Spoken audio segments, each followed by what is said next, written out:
Hello, all you American literature students. Professor Berninger here. Who else? And we're going to talk today about Robert Frost's marvelous poem, The Death of the Hired Man. And it's one of his narrative poems. It tells a story. In fact, if you put it into paragraphs, it would almost be like a little short story, mostly dialogue. And it's one of many that he did like this, and they're really, really terrific. This one is from 1914. And as we go through it slowly, right, because remember, before we jump to what's the deep meaning of this poem, what's the existential import of it, well, no. We need to know what is happening in the poem. So slow down. We're going to go slow. We're going to figure out what's going on each step of the way. And we'll talk about, of course, the meaning as we go through. So this poem is from 1914. It's called The Death of the Hired Man. Now, what's a hired man? Well, I'm a hired man, right? I work for Columbia Green Community College. A lot of you have jobs. But this is a little different. I'm trying to think of an equivalent today, with our gig economy, people who pick up jobs here and there, is somewhat like a hired man.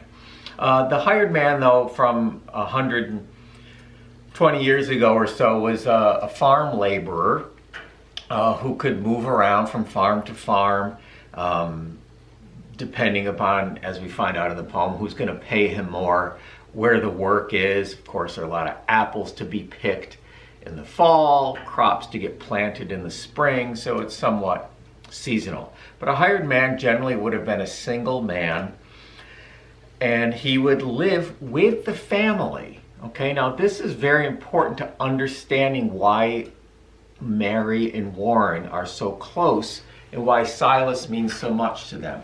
A hired man, part of his pay, in fact, maybe the majority of his pay, was he would get a place to stay, often in the house and sometimes in an outbuilding, but they would most certainly take all of their meals with the family, maybe even sit with the family in the evenings around the fire.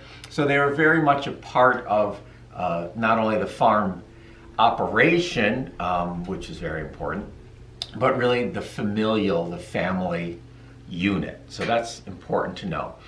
And it was an itinerant life. You weren't tied down at all. In some ways it was kind of nice, but you could easily move around. It was much easier to move around 120 years ago. You didn't have a social security number. You didn't worry about, does this job have health insurance, my pension plan. You would just go and you worked and people gave you money or food or room and board, and that was the extent of it.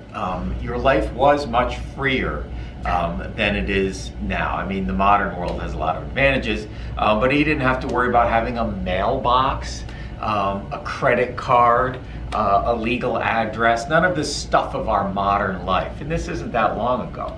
So the death of a hired man.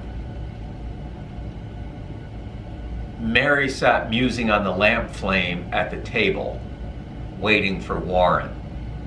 When she heard his step, she ran on tiptoe down the darkened passage to meet him in the doorway with the news and put him on his guard. Silas is back. She pushed him outward with her through the door and shut it after her. Be kind, she said. She took the market things from Warren's arms and set them on the porch, then drew him down to sit beside her on the wooden steps. Wow. So an action-packed first stanza here. Mary, the wife in this couple. Mary sat musing on the lamp flame. So she's sitting at a table and the lamp is burning. She's just sort of musing. And musing means sort of wandering, pondering in your mind. A form of thinking, but a little sort of like, what am I going to do? Just sort of let ideas come. She's musing on the lamp flame because she's got a little bit of a problem here. Silas has come back and she knows Warren's going to be mad. She hears Warren and she snaps into action. She tiptoes down the darkened hallway, straight down the hall, pushes Warren, now not like push him over, pushes Warren out the door he's just come in. She shuts the door, says, "Be kind," takes the things out of his arms and sits him down. So Warren, before he even knows what's going on, he's been pushed outside, the things have been removed from his arms, and he's sitting on the porch next to his wife. And he's probably like, what? So, Mary is taking charge of this situation, right? The wife, Mary, is really taking charge of this situation. Now, another key line here. She wanted to put Warren on his guard. Preview of the theme of the poem. She's putting him on guard from himself, from his own anger and temper about Silas. So that's important. So she says, "Be kind." And of course, Warren, as she expected, this is why she got him outside, launches into his rant about Silas, the hired man who has returned. "When was I ever anything but kind to him? But I'll not have the fellow back," he said. "I told him so last haying, didn't I? If he left then," I said, "that ended it. What good is he? Who else will harbor him at his age for what little he can do? What help he is, there's no depending on him. Off he goes, always when I need him most. He thinks he ought to earn a little pay, enough at least to buy tobacco with, so he won't have to beg and be beholden. All right, I say, I can't afford to pay any fixed wages, though I wish I could. Someone else can. Then someone else will have to. I shouldn't mind his bettering himself if that's what it was. You can be certain. When he begins like that, there's someone at him trying to coax him off with pocket money in haying time, when any help is scarce. In winter he comes back to us. I'm done." Okay, so actually Mary's project here is going pretty well. She gets Warren to unload while Silas is inside, so he's getting it out of his system. But let's look at Warren's complaint, because one thing I want you to remember here in our time is what are the different values that Warren and Mary hold. They're all good, but there are two values that each of them have that, when applied to Silas, bring them to different feelings, at least in the first part of the poem. And here in that stanza, we see that Warren values loyalty. And when there's a lot of work on all of the farms, Silas leaves Warren and goes where a farmer can afford to pay him a little more money, whereas Warren gives him money when he can, but he certainly gets his food and room. So Silas often takes off for better offers. So Warren values loyalty, we find out here. And of course he's saying Silas is old and what work he can do is, so. "Shh, not so loud, he'll hear you," Mary said. "I want him to. He'll have to sooner or late. He's worn out.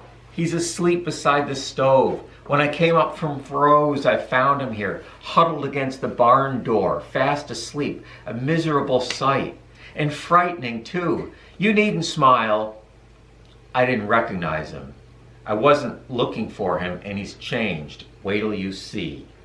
So she's trying to actually prepare Warren for seeing Silas in such a diminished state.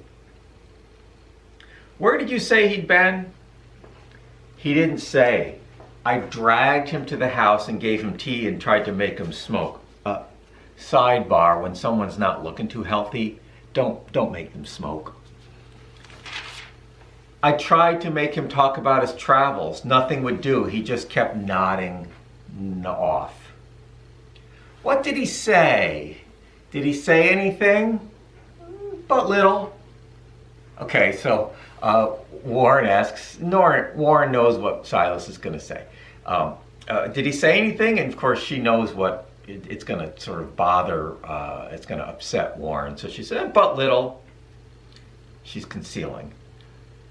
"Anything?" Mary confessed. "He said he'd come to ditch the meadow for me." Now, ditching a meadow is something you had to ditch your meadow so that it would drain out and it wouldn't get too wet.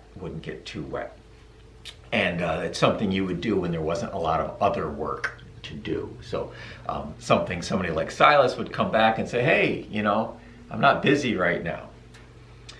But he did. I just want to know. Of course he did, Mrs. Mary. Of course he did. What would you have him say? Surely you wouldn't judge the poor old man. Some humble way to save his self-respect. There's one of Mary's values, self-respect. He added, if you really care to know, he meant to clean the upper pasture too. That sounds like something you've heard before. Warren, I wish you could have heard the way he jumbled everything. I stopped to look 2 or 3 times. He made me feel so queer, to see if he was talking in his sleep. So my thoughts here is that Silas has had maybe a stroke of some sort, and he's sort of struggled to get back. But clearly he's in a diminished state, and we find out he's dying. He ran on Harold Wilson, talking about. Harold Wilson, you remember? The boy you had in haying 4 years since. He finished school and teaching in his college. Oh, isn't that special? Just like me. Silas declares you'll have to get him back. He says they too will make a team for work. Between them, they'll lay this farm as smooth. The way he mixed that in with other things, so she's talking about Silas was babbling, but he's bringing up things from the past. This boy that he worked with who's gone to college, Harold Wilson.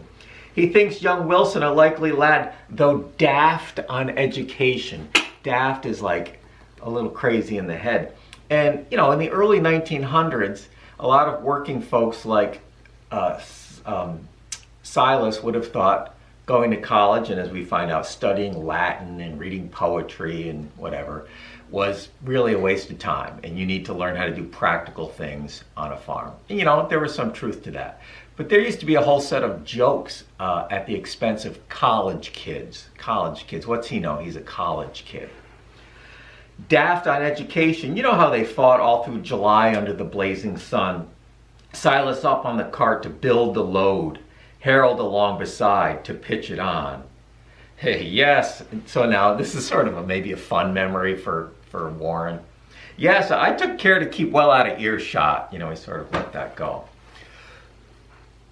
Well, those days trouble Silas like a dream. Okay, so Mary's really starting to make her, trying to soften Warren. She's trying to soften Warren so that he doesn't go in and yell at a dying man, right? That would be bad for the dying man, Silas. And Warren doesn't want to yell at somebody who's going to die in a few hours or the next day. So Mary, after carefully thinking, musing on the lamp flame, has taken the situation. She's taken charge. Silas is in the house asleep. And she sits Warren down right away before he even knows what's going on. She let him rant, and now she is telling stories. She's explaining, she's sort of going through the current situation with Warren. And there are very specific reasons she says what she says in order to soften Warren up, to prepare him for seeing Silas in a diminished state, and to prevent him from yelling at this dying man, the death of the hired man. So we will pick up there in part 2, talking about Robert Frost's The Death of the Hired Man.